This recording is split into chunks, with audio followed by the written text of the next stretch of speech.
Hi King Lizard, Xbox One and the awesome Mortal Kombat X or Mortal Kombat 10. Make a good Shira Ryu. So I'm playing one of 3 living towers. This is a daily living tower, and it's a close to death combat match where, in short, you as the player and the AI combatant both have limited health, very limited health at the beginning of the match, so getting first strikes is key here and taking control of the match immediately. It literally will take a couple of hits and you're out. Now you do also get to pull off fatalities. If you want to improve your score and get medals, you're gonna have to be pulling off fatalities, so finding those fatalities and memorizing them, or at least having them in front of you when you play. That's how I play, because I can never remember the fatalities half the time.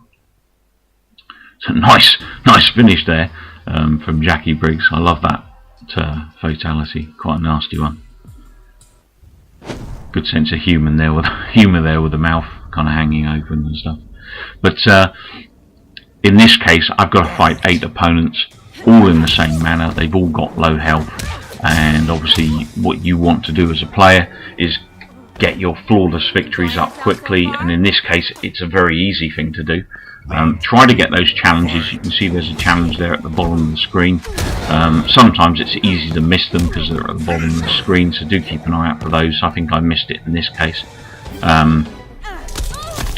But those challenges will also help you earn gold coins for your overall take on playing the tower. Now your scores in the tower, as I said, depend on your combos, whether you're hit or not, whether you get a flawless victory, whether you perform fatalities, brutalities. You know, that all results in multiplying your score and giving you bigger reward at the end of the tower. And if you're good enough at the end of the tower, you'll be lucky enough to get a gold, which in turn will give you a reward of 500 coins for your crypt expenditure. So don't be put off by the fact that it's Mortal Kombat. It can generally be very difficult. The towers so far, I haven't found them that difficult at all. I haven't, golded all of them or anything. I've only golded the one, which is this particular one here that I'm playing. But as you can see, it's a reasonably easy challenge. It's all about first hits, getting in and out, and just taking down the opponent. And it literally is, at most a 4-hit encounter that you're going to do on that combatant to take them down. JACQUI wins. But it is key to get that first strike in. But again, it is a best of 3 matchup, so you're going to play 2 rounds minimum against your combatant, but they're going to be very, very quick rounds. And obviously the time it takes you also counts towards your score as well, so it's in your interest to get the fights over as quickly as possible. So if you know a powerful move that can take them out immediately, then use it. This game in itself, though, I mean, I love the living towers. I think they're a great addition. It is a score-based thing, so you're up against the community, but also, more importantly, when you first play Mortal Kombat, you'll be asked which of 5 factions you wish to fight for. I've actually gone for the Black Dragon faction, because I know that's one of the less popular ones, so I kind of jumped in there. So far we haven't actually had any wins that I'm aware of. I did get some money though, and the great thing is, as long as you partake in these living tower challenges, you will get some coinage at the end of the day, win or lose. And obviously all of that comes together for your crypt expenditure, for the unlocking of characters, artwork, costumes, all that kind of stuff. So that's why you're losing. So currently up against Kung Jin. Not had a loss yet so far, as in an overall loss. Final round, fight. Now you do also have a tower in the war room for the factions. So the factions, basically the winning faction gets to add fights to a tower, and then other factions can fight on that tower in order to get points for their faction.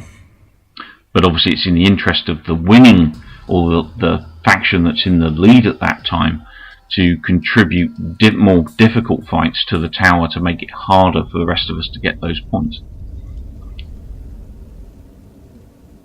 So we're up against Raiden now, Lord of Lightning. JACQUI Briggs. I won't hold back, Raiden. I would hope not. But if you've not seen the game yet and you're interested, I do have the full story up on the channel. Obviously, if you are going to play it, then don't watch all of it, because obviously it does give away story plot lines and stuff.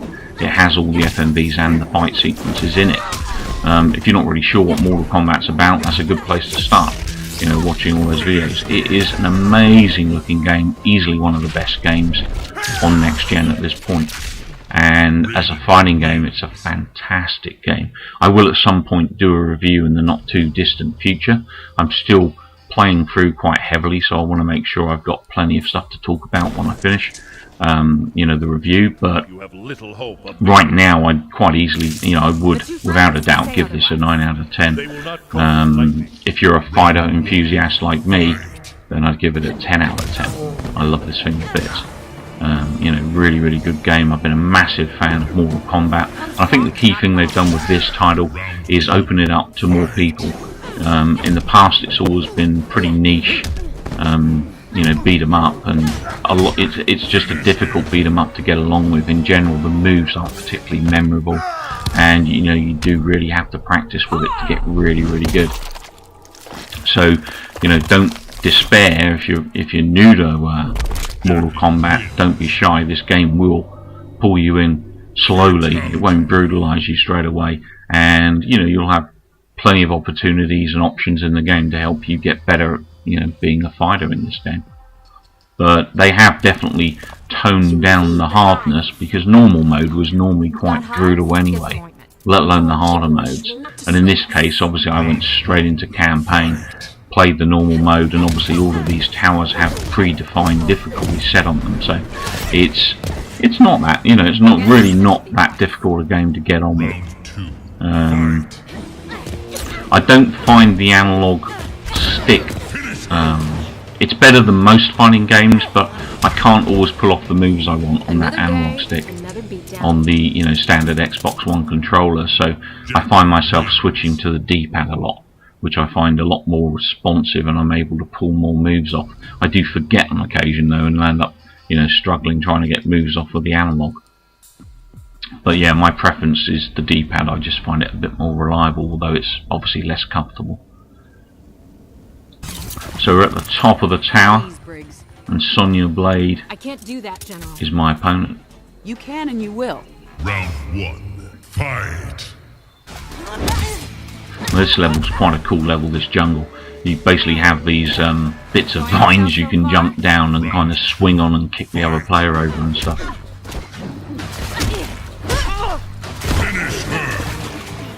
Straight in for the finish. Yeah. Needs that like a hole in the head, and that's exactly what she's gonna get. Brutal, Jackie wins. but awesome. Fate. Well, thanks for watching. This was the Daily Living Tower from Mortal Kombat X on Xbox One. I'll be back with some more Daily Towers very shortly. Plus some action from Ride, the motorbike racing game, along with a whole bunch of other gaming goodies on King Liz's Game Lounge. Please remember to rate the video, and if you're not a subscriber, don't be shy, click that sub button. You know you want to. Take care, keep watching.